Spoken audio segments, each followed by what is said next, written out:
how much you make in a month as a freelancer? For a Mm. full like seven figure application in September, a couple of $100 an hour for my work there. Behind closed doors, I'm a fool for your love.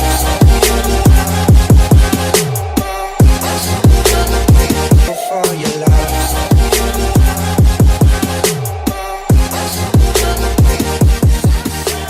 Hey everyone, welcome back to the channel, and this is the podcast with Jamil. Let me introduce. Let you introduce yourself, please. Of course.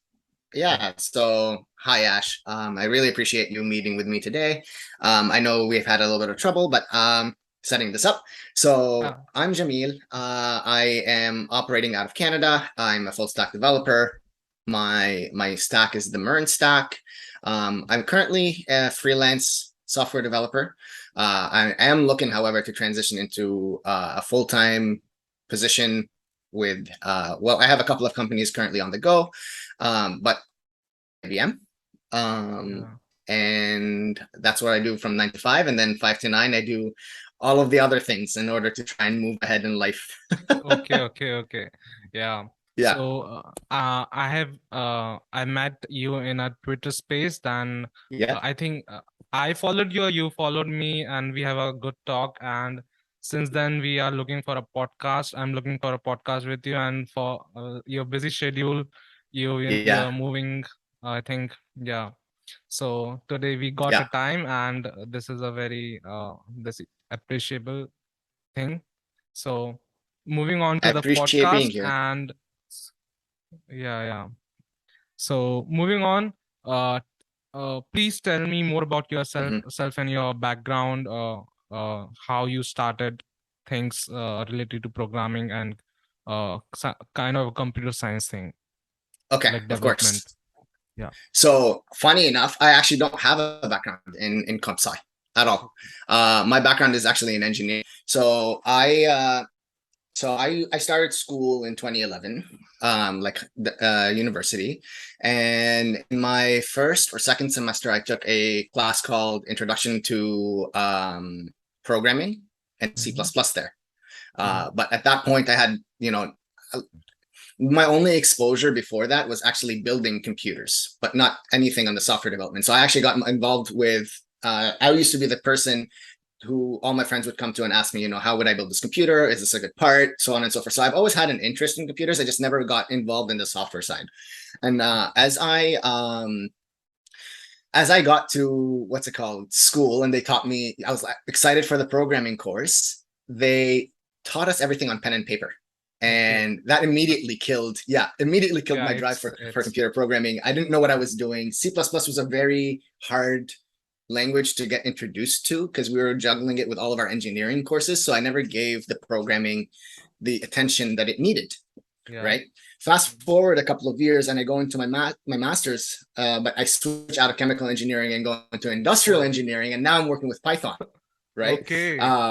My professor comes up to us and is like, "I need you to create a problem that is Yeah. related to our industrial engineering teachings, and code it."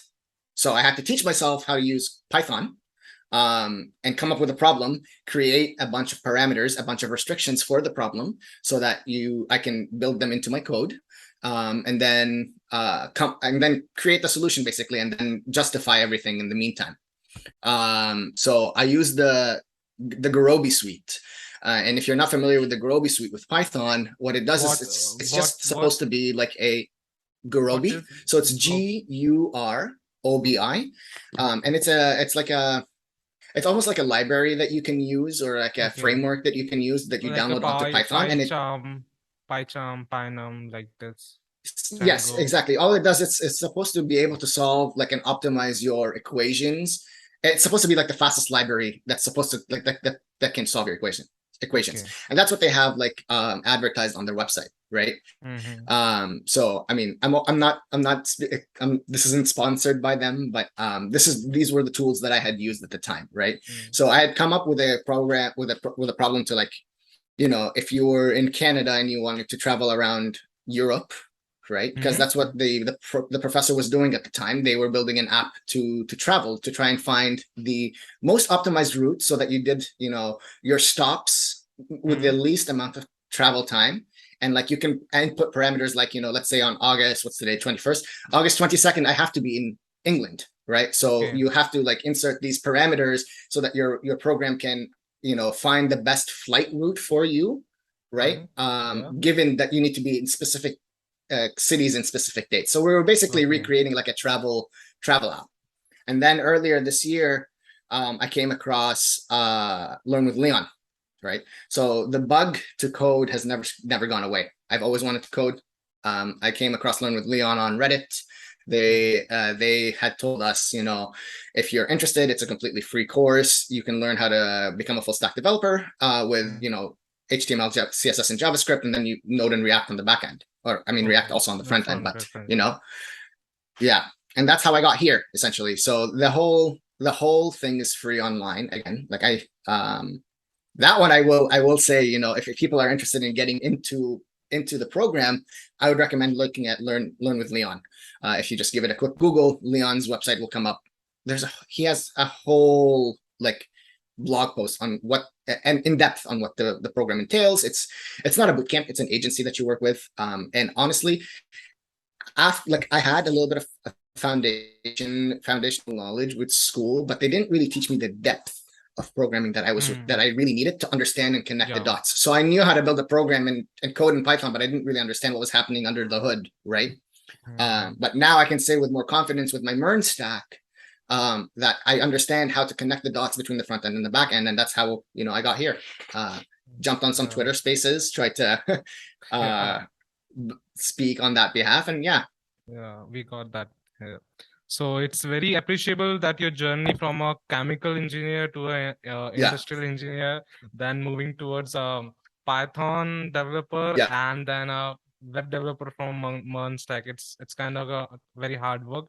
So how much time it took you to learn a full stack development cycle, a whole MERN stack phase?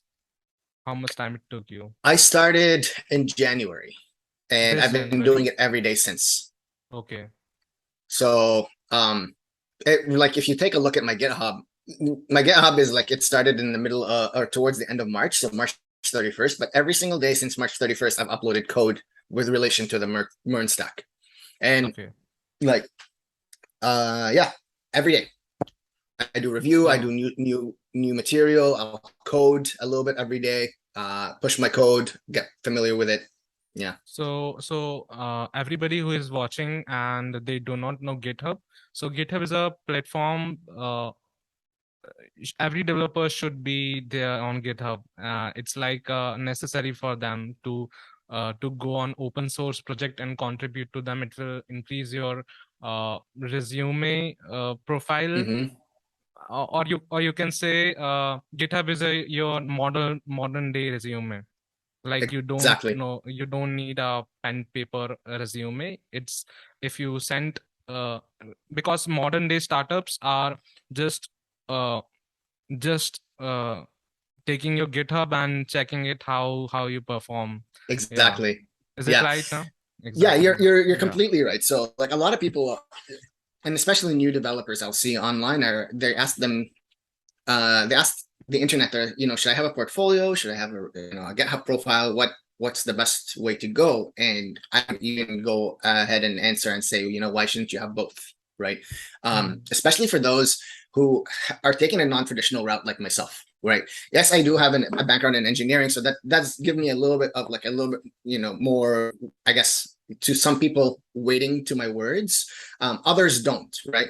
So you need to like, not everybody was presented with the same opportunities that I do, but you can still make it in the text field, because what you should be aiming to do is opening the most amount of doors that you can, right? So if you can get on GitHub, and if you can contribute to open source applications, or if you can just familiarize yourself with Git and push your code up to GitHub, it does give you a lot of like weighting to your words when you are looking for a position, because that's how developers interact and collaborate and work on the same projects. And then you'll slowly start to learn, you know, when you submit pull requests, which is, in addition to code base that is already like existing on GitHub and like that is open source, they're contributing to it. Yeah. The lead developer or the person who's leading the open source or whomever is like allowing like pull requests to come through will give you back feedback, and then you can use that as an example in an interview, and it says, and you can craft your story around I worked with developers, I submitted code, they came back with with feedback, I fixed my code accordingly and pushed it and it got accepted, and now you have a pull request that's been successfully submitted. Yeah. So Yeah. so it's kind of a necessary for today's development purpose, because if you are making a website or any project, let's suppose you're creating your own portfolio. So if you want any addition to your website, like you want to upload your image, or you have to change something on about section, you have to change your skill set, so you can directly push it to the GitHub and it will directly host you to the domain. Yeah. Exactly. Yeah. So, So it's really a useful tool. If people are unfamiliar with it, like there's no harm in going into GitHub and breaking your code and getting to know the ins and outs of the program, because it's better to break your own code than to get on the site and then break your company's code, right?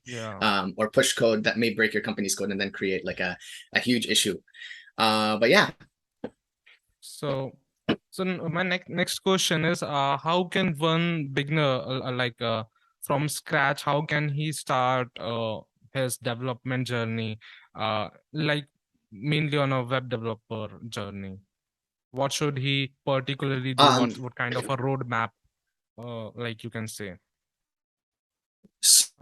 If there is a new developer looking to break into the industry and they're unfamiliar completely with coding, my first recommendation would be is to not start this not to start this journey alone. There is a lot to learn, and it's a great amount of depth. So with the program Learning with Leon, I joined the Discord community. The Discord community, last I heard, was at 38,000 people, right? So it's not a small community, where I just found a group of 5 to 10 people that I work with on a consistent basis, some more than others, and that I've had the ability to bounce questions off of, and for them to bounce questions off of me, right? So we really go by like saying that we are community taught, right? And I think it's probably the most important thing that has ever happened to me is that I found a group of friends who were willing to hold me accountable and be held accountable by me. Because then every day I let them know that I've completed my review. Every day I let them know that I've done new problems. Every day I let them know that, I've learned something new. And in the everyday process, I've gone from knowing this much about code to this much about code to this much about code, right? Like every day it was exponential returns, right? Like I kept on getting more and more and more. And here I am. And now, I've found clients since then. I found like people who want to work with me as an independent contractor since then. And like if you think about it, like a year ago, I wouldn't have had these opportunities. Right. And I put 100% of the work, of my success, to the fact that I had a group of people that would come and work with me. So basically my question was, how a roadmap, how you have to learn HTML and CSS and JavaScript, like that, what skills you should It really develop. will depend. Yeah, it will really depend per person. So that I have I don't really want to give like a timeline, because let's say it took me only a couple of days to learn HTML, right? But then it took me a little bit longer to learn CSS, right? Some people struggled for weeks with just front-end JavaScript, whereas for me, because I've already worked with C++ and Python, I had an understanding of your foundations of code, right? So I had an understanding of your variables, your loops, conditionals, functions, like all of that was like familiar terms to me. So by the time I came around to JavaScript, I wasn't shocked, right? while HTML and CSS are markup languages, JavaScript is a programming language, Yeah. right? And I use those terms like very lightly. I like to say that everything is a programming language because like the computer still has to process it, but this is like this is a debate that you will always have like amongst all software developers, right? I think what is the important part is that you take the time needed to understand the depth of the program first, or like the language that you're learning first, and then you start moving on. The roadmap that I would say is that if you take some time to learn the project or the program or the language that you're working with, take the equivalent amount of time to build with it. Okay. Because a good programmer, like you can learn and read as much as you want about programming. It won't do you much, right? Most of the bulk of my learning came from being on the text editor or on my IDE or on VS Code, just in there, and I'm stuck. I don't know what to do, and you have to Google for your answer, right? And once you Google your answer, it puts you closer towards becoming a full-on developer, because that's 90% of what we do. You're going to know where to find your snippets of code, copy and paste it, and then adjust the code accordingly, right? That's mostly what developers do. We don't sit there and build code from the very beginning. Like we take pieces of the puzzle, put them together, and make a working program. And sometimes you need to build some new code. Actually, that's a good practice to do it Google if you're stuck, because if you Google something, you get more knowledge about it. Yeah. You get something. I was checking. I was making my personal portfolio website. I want to glow text from background. So I learned so many things there. I learned how to gradient it, and how to animate it. So it took me a couple of hours to learn, but it is worth it. And it sticks, right? So now the next time you need to do it, it may not take a couple of hours. It may only take half an hour. And then the next time it's 5 minutes, right? Like, so each time the amount of time that it will take to achieve the same thing reduces. The one thing that I kind of wanted to just like touch on and make sure that, new developers are aware of is that you need a system to try and review the old things. Right now, I'm working with backend and building CRUD applications, but do I remember all of the depth of like HTML that I once upon a time had? And I want to say yes, right?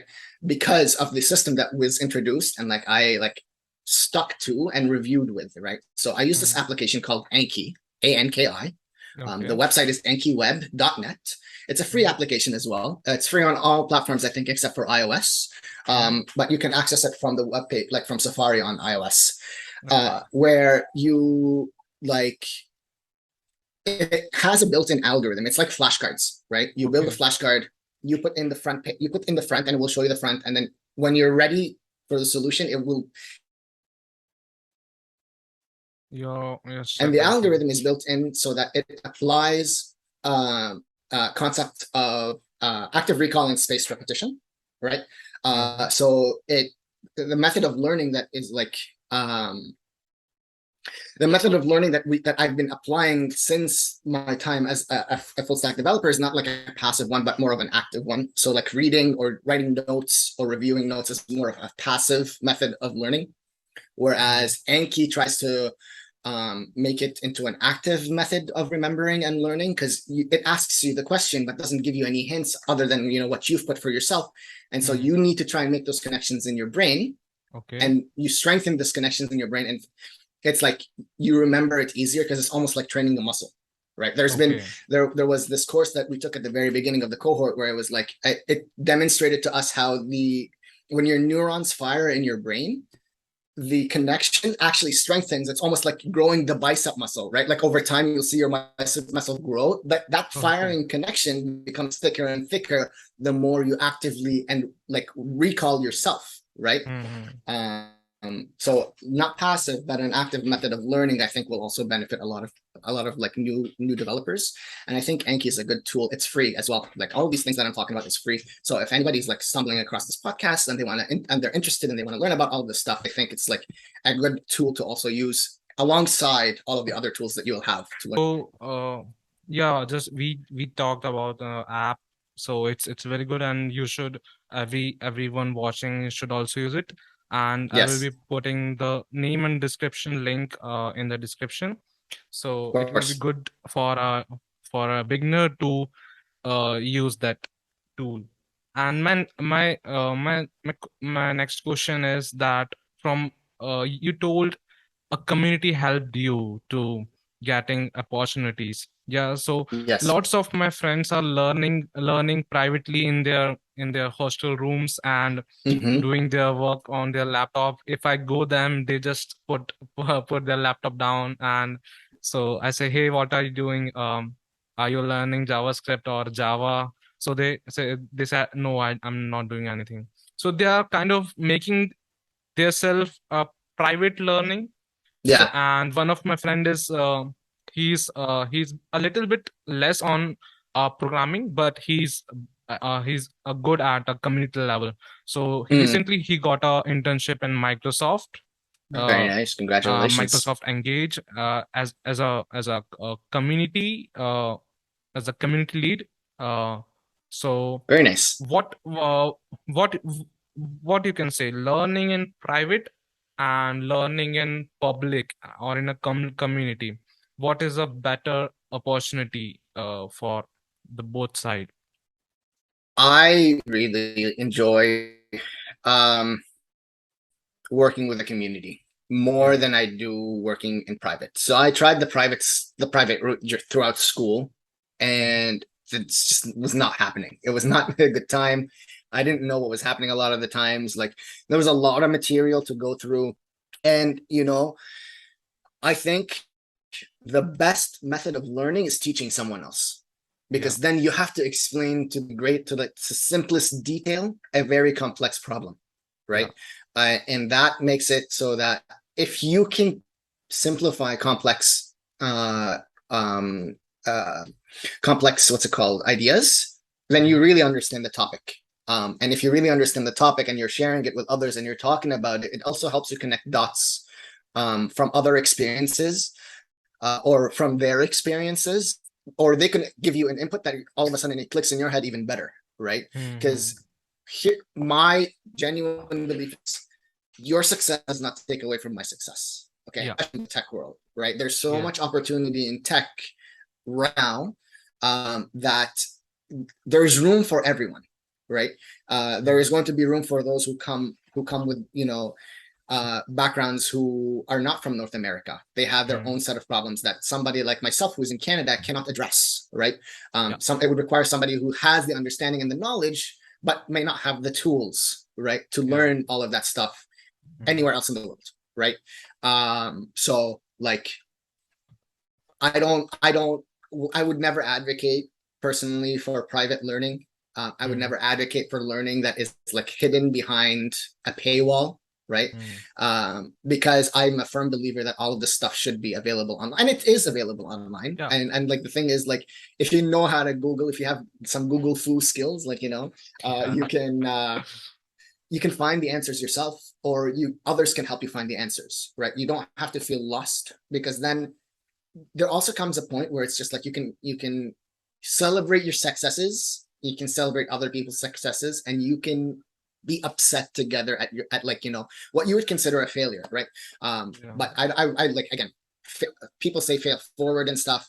It's just, for me, it's a learning opportunity, right? Like if something Mm. didn't happen, it's not, to me, it's not the end of the world. Tomorrow's still happening, right? Mm. Mm. At least that's the way that I view it. And it is an Yeah. opportunity for me to assess, and genuinely, like, you have to be able to take a look at yourself and like and be very sincere about it, and be like, where did I go wrong? Could I have done things better? Or where did the things that just were outside of my control go wrong? And there was nothing I can do about it, Mm. right?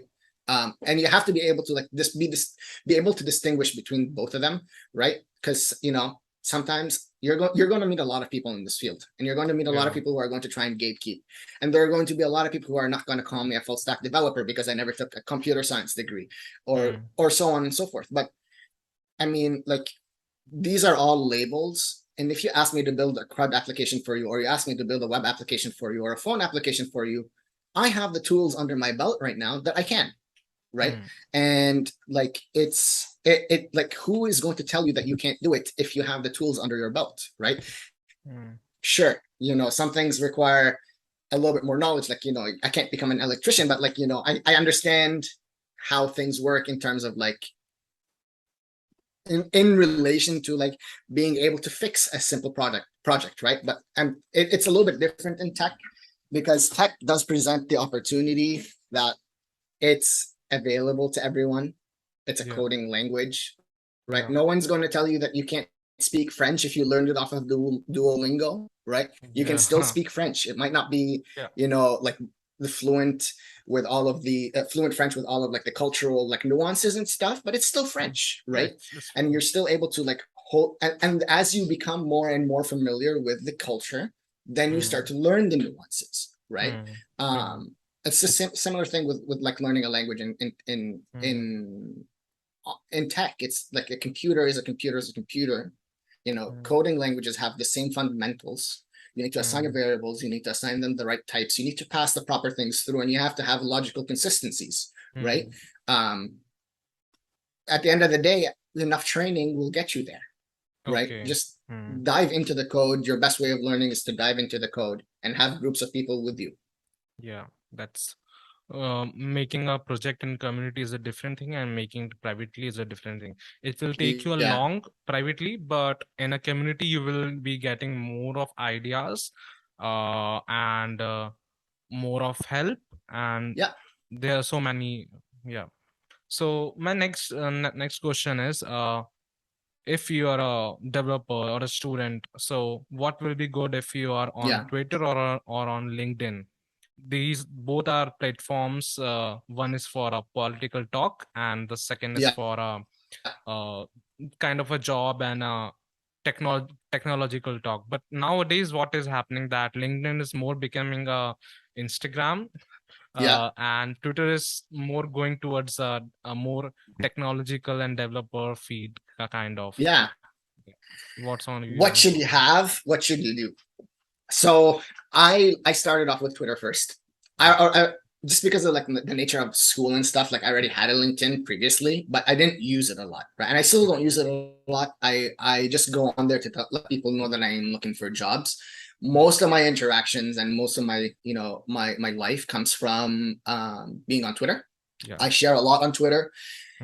Many people like to take Twitter and have it so that it's just a tech Twitter, or they create a new account where it's just strictly tech and anything that's related to tech that they share on there. And that is a direction to go.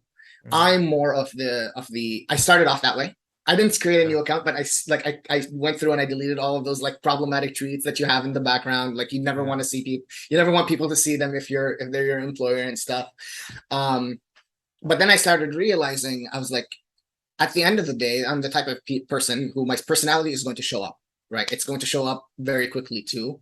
It's just the way that I operate. So I thought, instead of making this exclusively a tech Twitter, I'm going to show more of my life here, right?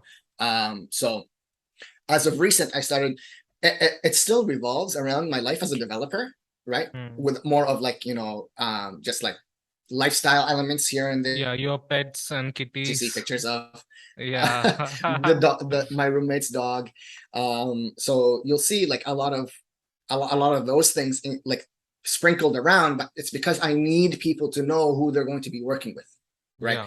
There needs to be an element of being genuine about it too, because half of coding, when you get into this into the workforce, is working with others. And so if others don't want to work with you, you're going to have a big problem, right? You could be the best coder out there, or the best software developer, or the best software engineer, or what have you, and be intolerable to be around, right? And you have no soft skills, and people won't want to work with you. And that's a big issue, right? Is that a lot of people focus so much on their technical skills, they forget their soft skills, right? And it's you can't exclude one from the other. They go hand in hand. So to answer your question, yeah, please continue. To answer your question with regards to Twitter or LinkedIn, right?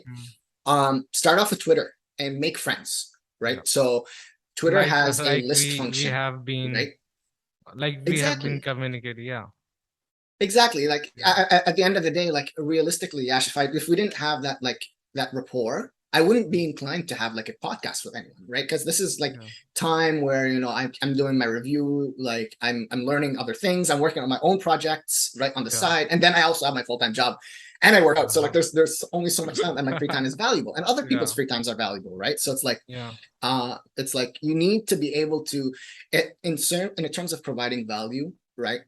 Provide value just so that, you know, you are part of their community. You are there for them when they need it, and they will be there for you when they need it. Because everybody wants to feel like they're welcome and appreciated, right? And they want to, and then that's how they end up working together, right? You take a look around you, and like nepotism is alive and well. So nepotism is like, you know, getting opportunities based on friendships, right? And like people that you know, and like connections, right? Nepotism. It's the reality of things, right? Like if I think about who do I want to work with, I'm not thinking about the random Joe on the internet. I first go to my friend group. Even that's right? good. So that's a good practice. It's beneficial a lot. And the thing is, like, you don't ever want to like close your community off either, right? There's always benefits in expanding your community and introducing more and more people. And sometimes you're going to get to a point where, you know, you go two different ways. Like your people are just going to end up being two different ways, but there's no hard feelings at the end of the day, right? LinkedIn, I would start early. I would start early on LinkedIn because there's a couple of things to LinkedIn that people need to know about, right? You want to have a bunch of connections, right? You want to have a bunch of people who endorse your technical ability. You want to have, you know, you want LinkedIn, just one second. Excuse me. You want LinkedIn to do the LinkedIn things. It's a social media platform, right? It needs its time to go through your page and connect important bits of information to recruiters, right? So if you're a software developer, or if you're a mathematician, or if you're looking for a job, or these like machine learning processes take time. They don't happen instantaneously, right? If you feel like you are not ready to find a job, and you might be looking for a job in 3 months' time, start your LinkedIn 3 months early, right? And work on your LinkedIn day in and day out. Build your resume, build your portfolio, build your GitHub, slap them on your LinkedIn, and connect with people. And then when you are connecting with people, everybody on LinkedIn is looking for a job. Everybody on Twitter is looking for a job. We're all here looking for jobs, and we no one wants to be broke, and it fucking sucks being broke, right? We are like, looking for a like budgeting sucks. That's right. And so when you're on these platforms, don't go for the throat, right? When you're friends with people, and then you say, you know, and then you post on your pages that you're looking for jobs, right? People, because they are your friend and they want to see you succeed, will assist in that. Right. So when I posted on LinkedIn a week ago, that I was looking for a new job, the amount of connections that I had helped boost the post that I put together, and 4,000 people interacted, or 4,000 people saw that post. To me, that's like crazy, because I only have like 500 people on my connections. But because LinkedIn is so good at like marketing people, and that's why you start to see people transition there, like it is like going on Instagram. You spread like wildfire, but it will take some time before it gets there. And if you're on LinkedIn consistently and you're providing like good value, like some people are, they just want to go down the content creator like side of things. LinkedIn is very good for that, right? But beware of LinkedIn, just because of the nature of LinkedIn. There's going to be a lot of like predatory stuff, and a lot of like bots and spammers and stuff. So don't give out your information to anyone ahead of time, and make sure that you're vetting them, and you're vetting them very quickly. But that's the internet, right? So also this applies to Twitter. Your views on Web3 and blockchain as a developer, as a web developer, your view on Web3 and blockchain. I think there's a lot of value in Web3 personally. I am, although I haven't dove deep into it yet. I'm waiting for it to I'm waiting for a couple of things. Gas fees right now are too expensive for people to even justify getting onto Web3. One. And two is there's a lot of, you know, so I'm like, I try to be a lot like conscious with my work and the impact that it has also on the environment, just because of where we are currently in terms of like how things are just heating up uncontrollably, right? there is also an aspect of Web3 that I am waiting for to try and determine how you can optimize it so that it reduces its environmental impact as well, because it does require a lot of energy, right? Like Energy, yeah. to be able to constantly run a Mine, blockchain. yeah. Nodes. Yeah, exactly. Yeah. So I'm a huge fan of Web3. I still think it has a little bit to go though. There are coins and blockchain networks out there that are looking to reduce gas fees. So obviously, because everybody likes cheaper. Yeah. I think I've only read of one coin, which is Immutable X, which is, and I don't know if this is a greenwash term or not, but neutral in terms of its emissions. Okay. So the amount of like energy is required to go into the into the project has balanced out there. I think they've managed to balance that out. Again, I think this might just be, it could potentially just be marketing. So I didn't look into it very much myself. But I think that people who take a look at Web3 and think it's only JPEGs and NFTs. Well, I mean, NFTs itself as well. I'm a huge advocate for NFTs, but not in a sense where you just stick to JPEGs or like GIFs or things that a lot of people are like, why would I invest in this? Yeah. Because if you take a look at Web3 and the ability for it to like what you can imagine with it and proof of stake, you can all of a sudden recreate the used market on the internet, right? Because if you can take or like unique identifier attached to it and you edit that and then you sell it again, right? You've created a collectible of sorts that you've put out there that has your footprint on it. And now that doesn't need to just be you. It could be like your favorite, artist. It could be your favorite video producer. It could be your favorite, music producer. These like smaller independent groups of people who usually would have a lot of issues getting online because they need to go through some form of like representation, or they need to get on a platform, or like, let's say a musician creates a song and sells it for 50 cents a song, right? Which isn't a lot of money to a single person, but let's say you sell it to 100 people, right? You've made $50 on the song, right? Whereas if you needed to go through Spotify, like you're making a fraction of a penny per like stream, right? And you need to get people to like stream up to like millions of times, right?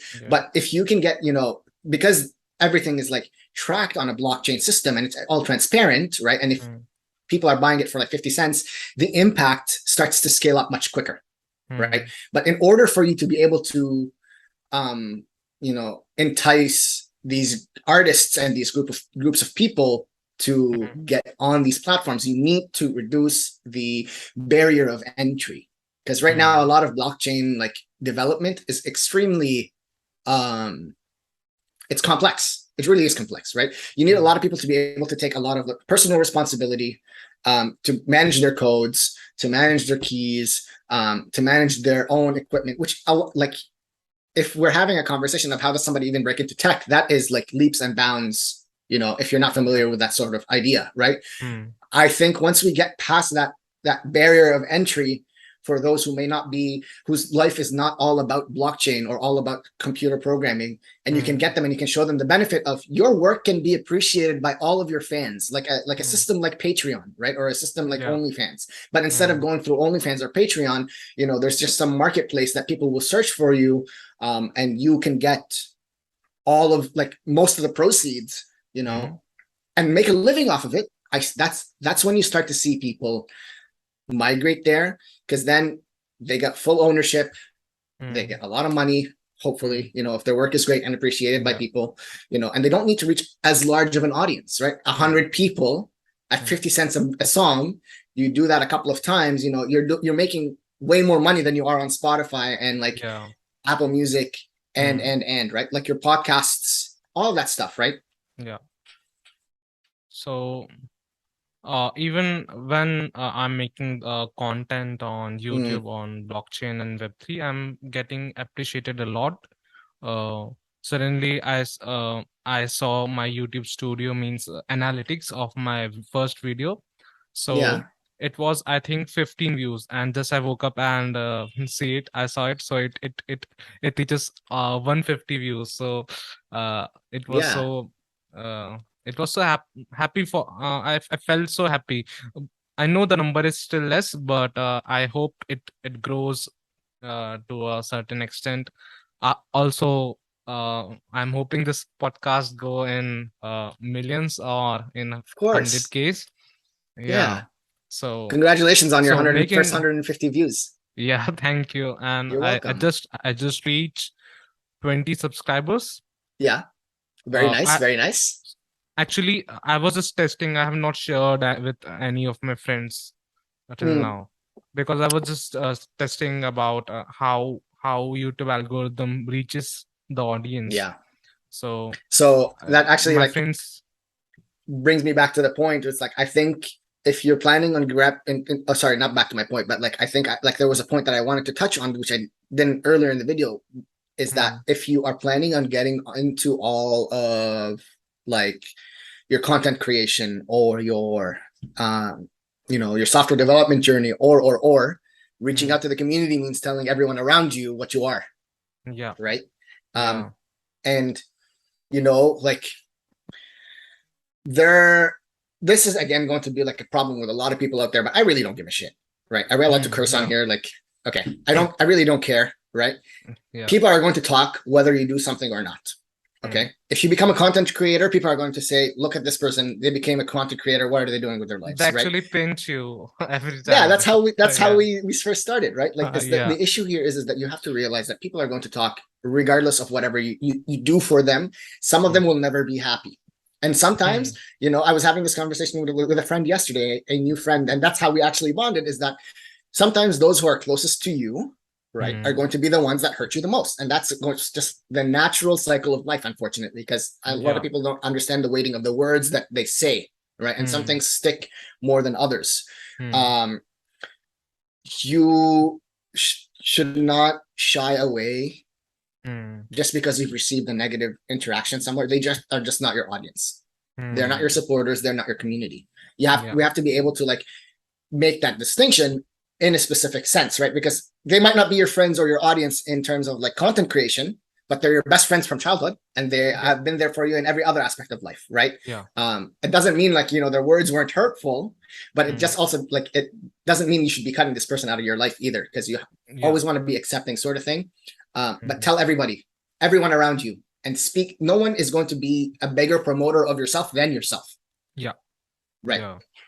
Yeah. So how creating content and being in community public learning help you to grab opportunities?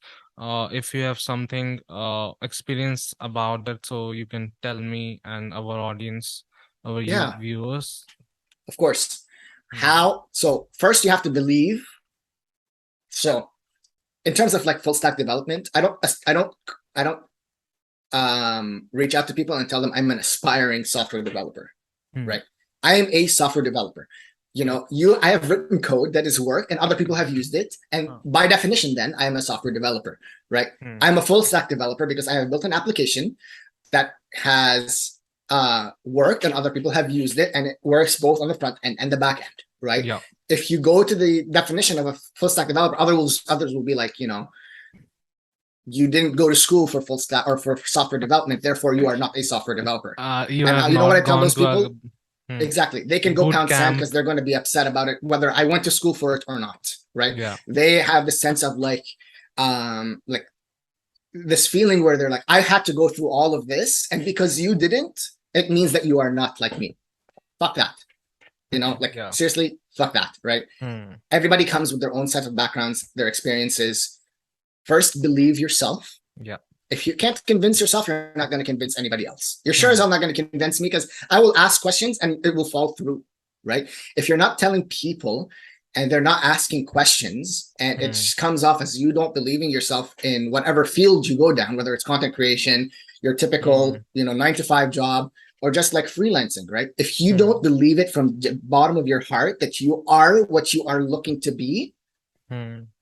Why are you chasing it? Right? Yeah. It's no one is going to make that belief on your behalf, right? Yes. Be Hmm. your biggest own advocate Hmm. and be your biggest believer, right? Because when everybody falls like if everybody falls like off around you and you no longer for some reason no longer have a community, do you still believe in yourself, right? Hmm. And if the answer is no, I think you should change that answer so that it's yes, right? Yes. And it's a tough ask, it's a hard ask, and there's a lot of issues out there with believing in yourself. And I understand a lot of people have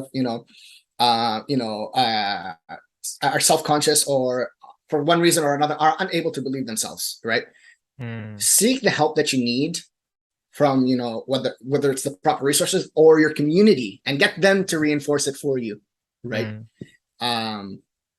That would be my first my first piece of advice, because you're not the only small content creator trying to make it. You're not the only entry level full stack developer that's trying to make it. And everybody, if you've tripped, let other people learn about know about it and teach teach them about it, and somebody might have the answer as to being this is how you can avoid this the next time, Hmm. right? And so there's a lot of benefit in being your Uh, biggest advocate and being loud about it. so, can you say in short that, Yeah. in a short that how can a beginner find or grab an opportunity while working in a community? How can you rephrase that question sort of? I'm kind of confused with what you're Okay, yeah. how a beginner can Yeah. find some opportunities or roles while working in a community, or yeah, So are you asking a job opportunity or just opportunity to find a community itself? uh, I'm focusing on job and like a freelancing and what we can say Yeah. internships as I a started beginner. I started by putting a Facebook post.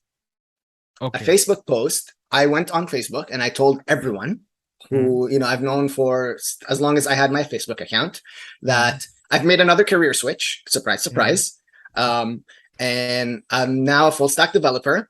I say Yeah. surprise, surprise to all my friends because they've seen me go from X, Y, and Z, and now I'm a full stack developer, right? But I told them I'm a full stack developer and that I am looking for people to work with that are looking to take their business online. And if they are looking Hmm. to take their business online, I have my work, because I built my portfolio and I built my GitHub at this point, right? Hmm. That if they are looking for this service, I provide this service and here is my work, right? Hmm. You have to be able to do a little bit of work on yourself by yourself first, right? So this is also part of the community. The community was helping me at this point, but again, there was a lot of work that I did that wasn't going to be paid. I built a bunch of websites that wasn't paid so that I knew what building a website was like, right? I got on GitHub and no one paid me for it because I needed to know what GitHub was like, because I needed to make my story almost sound like it was bulletproof. And you Hmm. need to train your story, right? So that when somebody, because again, it's only going to take one yes for you to get the ball rolling, right? Yeah. You're going to receive many no's, and I've received a lot of no's. I've told people, that when I posted that Facebook post, somebody came to me and they're like, "Are you a mobile developer?" At that point, I was not, Yeah. right? Hmm. But then the next person. So we Yeah. had the conversation. I said that I was not a mobile developer. They wanted, an app built for $5,000, and I had to turn it down because I was like, this is not something that we can work on together, right? Hmm. And you need to Hmm. recognize that. You need to be able to turn your customers away, right? Hmm. However, on the other side of things, the next person that came to me was an old classmate who their partner is an engineer, a civil Hmm. engineer, and they're leaving the civil engineering world to become an independent contractor on their own. And they wanted a website built, and they paid me $2,300 for it. Wow. And it was a Facebook post that created this, right? I Hmm. didn't go far. First, use the tools that are immediately in front of you. Go on Hmm. Facebook, go on Twitter, go on Instagram, go tell all of your friends, because they all There, have their own side projects, yeah, there right? are lots of freelancing website like freelancer.com and fiverr.com I don't use those. that okay, you don't I use. specifically don't use those for a reason, because those are tailored, those. So when you are a client and you're Hmm. going on those websites, you're pressing the first person that you see with the highest rating Hmm. and the best cost, and you're not looking at anybody else. Yeah. So if you're not consistently that person on the top, Hmm. it's a race to the bottom afterwards. right? The moment you fall from that pinnacle, it becomes like the algorithm is going to get those who get the most traction up to the top, right? And I find that with that, a lot of people will get discouraged because they're not receiving the traction on the freelancing website, so that it must be doing something wrong. There are so many other avenues. For Canada, there's something like close to Craigslist. I'm not sure if you're like familiar with Craigslist in the United States, but we have Kijiji here. I went on Kijiji and I put down a post together. It didn't gain any traction, like nobody responded to me, but it was something that I did to try and get out there, because I couldn't go on Fiverr or like freelance, like any freelancing websites, and realistically compete with the top. Right? Like, and you, with those like websites, you're always on them to maintain your top position. It's exhausting. And it's a lot of the reason why people burn out. When you have like your genuine connections created, those people, and you do good work for like those genuine connections, those people will start to come back to you without you reaching out to them. Right. So after I deploy this website, the next addition to the website, like the client that I'm talking with has already told me, I'll come back to you and we will start adding more to the website. Right. So, I'm privileged to have, the ability to work a full-time job and then do my freelancing in the evening, so that, I can wait for it to pick up traction. Others might not. Right. So do a more direct approach.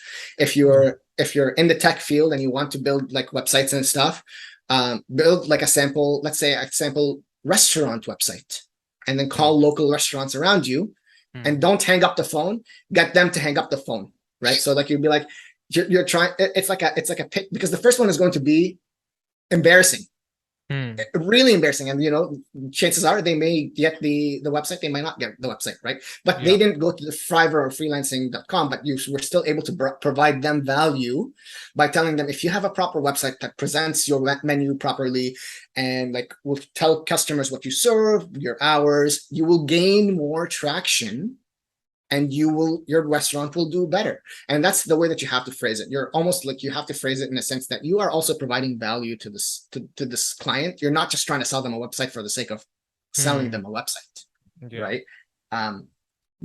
So the direct approach, I would reach out to those, like, your biggest advantage is you being local. Right? And now I don't know what it's like. I speak with a lot of like bias towards North America, right? There's a lot of bias towards North America because I can reach out to clients around me all the time. I have restaurants all around me that are owned by mom and pop shops that will benefit from going online, right?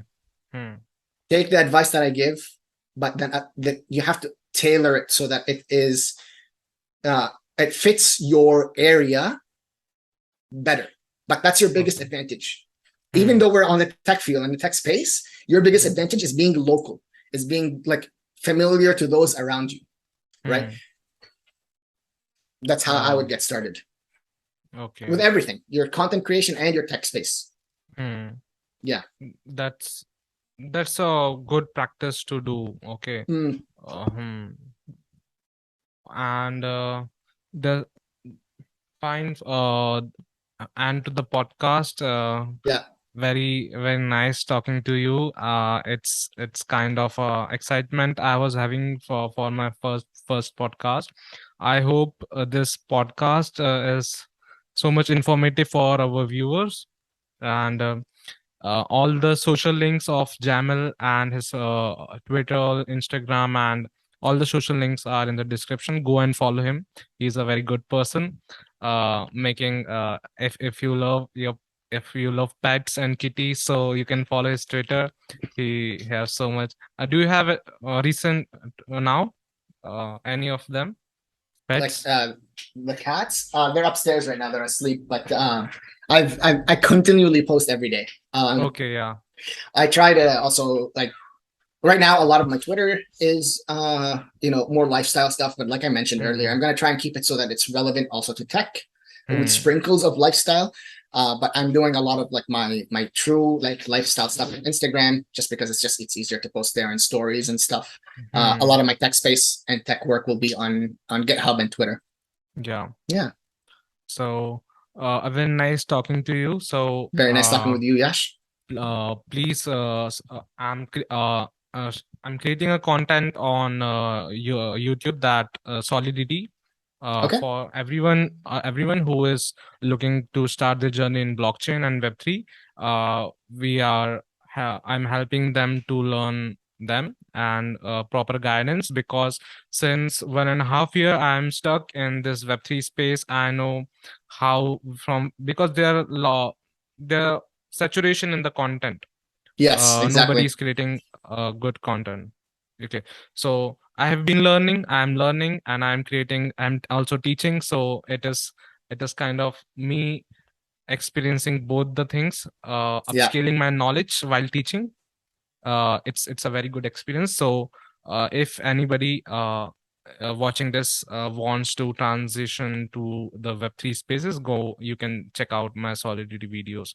We will be bringing more videos. And thank you, Jamil, for this podcast. Thank you, And Yash. nice meeting to you. We will be doing more podcasts in the future, while you are updating your skills, upgrading your skills, having new experience. And uh, lastly, have you ever been to India? I've never been, but I've always wanted to go and visit. So I'm originally from Lebanon. Yeah, It was very close, like to go, but I never lived in Lebanon. I grew up in Kuwait. yeah. So yeah, I haven't been personally. It's on the list, but once I get that developer job, once we have a little bit more spending money, we can go Okay. traveling around the world. Yeah. So Yeah. Canada is like of a mini India. Lots of Indians are there, NRIs. Yes. You have Yeah. seen. We have like a huge influx of immigrants here too now recently. Mm. It's it's great, honestly. Like there's a lot of new faces and a lot of new experiences and a lot of new things that you can learn from everybody with their backgrounds. So Okay. So yeah. can I have a last question? Just a Yes, short. of course. I will make a short video of this for just a Okay. hype. If you want to answer this, it's your personal choice. That Yeah. how much you make in a month as a freelancer. In a month as a freelancer, well, I've only had like one project so far, like in terms of Mhm. like completion, but then I have another one that is almost completed, and Okay. I'm coming on as an independent contractor for a Mm. full like seven figure application in September. Okay. So far I have made $2,500 Mm. Canadian in terms of my freelancing work, Mm. and this next project is going to be like it's going to be the golden egg. I'm working on a full stack application with a local health department here, and they want to hire me on for. We haven't ironed out the details yet, so I can't really give you a Okay. good number. Yeah. But I expect that one to be, a couple of $100 an hour for my work there. Okay. So yeah, That's things are coming along nicely. yeah. Things are coming along very nicely. Yeah. Yeah. So it's good. So here we end this podcast. Very, very, very excited. Very, very good to talk to you, Jamil. Very informative. Sharing your experience, sharing my experience. So please subscribe to this channel and follow all the social medias handles of Jamil. I Okay. appreciate See ya. that. Bye bye. All right. See ya. Closed doors, I'm a fool for your love.